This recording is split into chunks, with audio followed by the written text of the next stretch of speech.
She wrote in her diary that night, "He was beautiful. Not handsome, beautiful." A teenage princess, locked away from the world by her own mother, met a boy for one afternoon, and something in her changed forever. She didn't know it yet, but she just met the only man she would ever truly love. This is the story of Victoria and Albert.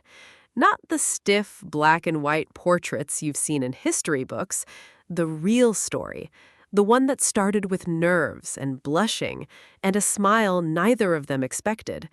By the end of this video, you'll understand why a queen who could have married anyone in Europe chose one quiet German prince, and why, decades later, she never really let him go. It starts in a palace where a lonely girl wasn't allowed to walk downstairs without holding someone's hand. Victoria's childhood was, by most accounts, suffocating. Her mother and a controlling advisor named John Conroy kept her under something historians call the Kensington system.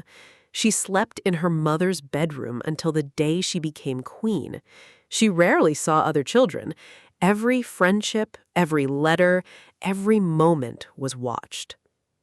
So, when her uncle arranged a visit from two cousins in 1836, Ernest and Albert, princes from the German Duchy of Saxe-Coburg, it wasn't just a social call.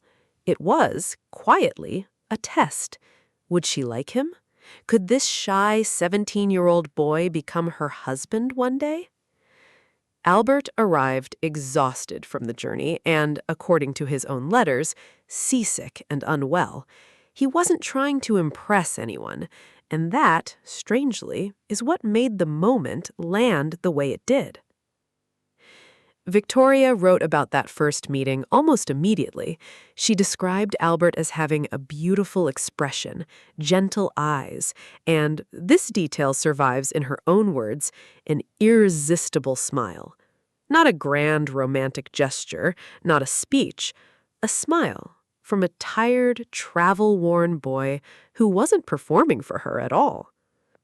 For a girl who had spent her whole life surrounded by people who wanted something from her, that unguarded moment meant everything. She didn't fall in love instantly, not exactly, but something was planted, a memory she'd return to again and again over the next 3 years. Because what came next wasn't a fairy tale.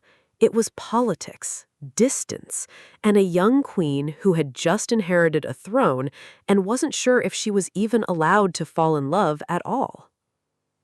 In 1837, everything changed. Victoria's uncle, King William IV, died, and at just 18 years old, she became Queen of the United Kingdom. Suddenly, the girl who wasn't allowed to walk downstairs alone was one of the most powerful people on earth. And with that power came a strange, almost cruel irony. As queen, Victoria could not propose marriage. Tradition demanded that Albert, a mere prince, wait for her to make the first move, no matter how she felt. For nearly 3 years, they barely saw each other. Albert went on with his education in Europe. Victoria threw herself into her new role, surrounded by ministers, ceremonies, and the constant pressure to choose a husband who would serve England's interests. Some at court pushed other candidates. Some doubted Albert entirely, calling him dull, foreign, unproven. But Victoria hadn't forgotten that smile. In October 1839, Albert returned to England for another visit. Victoria later wrote that the moment she saw him again, her heart was quite touched. He had changed, taller, more confident, no longer the seasick teenager from 3 years earlier. And this time, she wasn't a girl anymore. She was a queen who finally understood her own feelings. 5 days. That's all it took. 5 days after his arrival, Victoria summoned Albert to a private room in Windsor Castle. Her hands were shaking by her own account. She was about to break centuries of royal tradition, because in this one relationship, she would be the one to propose. She didn't know if he'd say yes. She didn't know if the boy from that first meeting still felt anything at all. October 15th, 1839, Windsor Castle. Victoria asked Albert to come to her alone.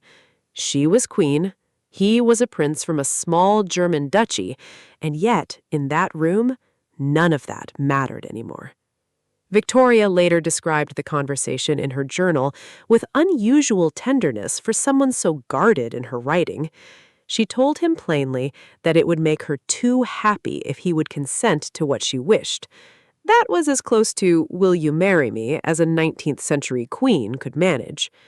Albert said yes. Not with hesitation, not with calculation. According to her own account, he took her hands and told her that in doing this, he would make her too happy also. Two people who had waited 3 years through duty and distance and doubt, finally standing in the same room, saying the same thing at the same time. Victoria wrote that evening that she felt the happiest being. Not queen, not monarch, just happy.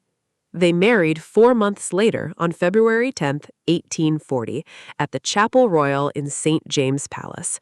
Victoria wore white, a choice that, though not entirely unheard of, helped popularize the white wedding dress as a tradition that exists today. Their marriage wasn't just ceremonial. Albert became her closest advisor, her partner in raising 9 children, and, by most historical accounts, the great love of her life. When he died of typhoid fever in 1861, Victoria wore black for the remaining 40 years of her life. Some historians call it the longest mourning period of any monarch in British history. All of it, the crown, the children, the decades of grief, traced back to one exhausted, seasick teenager and one smile she never forgot. Victoria and Albert's love story reminds us that the deepest connections often start in the quietest, most unplanned moments, not grand gestures, but small, oddest ones. It also shows how love can hold on through years of distance and duty, waiting for the right moment to be spoken out loud. If you enjoyed this story, hit like and subscribe for more true history brought to life. And I want to know, do you believe Victoria really fell for Albert in that very first meeting? Or do you think it grew slowly over those 3 years apart? Drop your answer in the comments. And if you loved this one, check out our video on the tragic love story of Napoleon and Josephine next.